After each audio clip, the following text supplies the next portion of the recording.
Steven Munezero uri aharite wikeji nagira ngo ishomero ry'inabeje Rwenda 25 na n'abashomesa 12 bonka ekitumire abashomesa baremwa okubashomesa habwa abana ko babinji.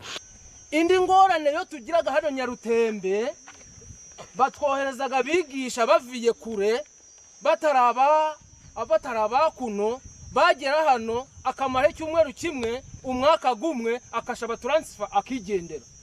Nagira ngo ahabwa ishomero ko bari omuboda umwaka gwira abana tubaragireyo ahabwa indwane zabire ziriyo muri RC nukwe kushaba government okubahereza UPDF kabarinda batwegere baje mu boda kugira ngo hagira nk'abasirikare bahekera baje mu bo kututabura tushange abasirikare bashobweye kuturwanaho.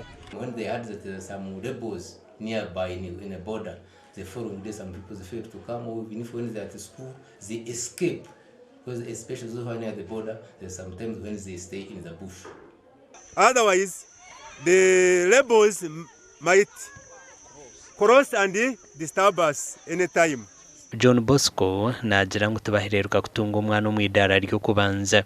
We last get first grade in 2015 where we had 2 in the first grade, then 26 in the second grade, then the following years we are in the second grade. Only the last year where we get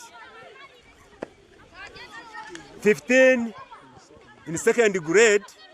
Emmanuel nagira ngo abashomesa ko bari ko mucangeki life bagumera. When we had a teacher from Bukunjiri, he went back to Kisoro after accessing on the payroll that the area is far away, and then life was not easy. Bito no bucirabe cirungu ebizibe byona biruho bitabebembezi bamashomeraga basima government abo kugira ngo nebahereze bitabo na nebindi bintu byo mu ishomero. We have books which are good to be used. Then buildings we have other materials like stock materials. We get UPE which is utilized properly to buy learning materials. Amakuru agagasha kwa keta tuzarirwe.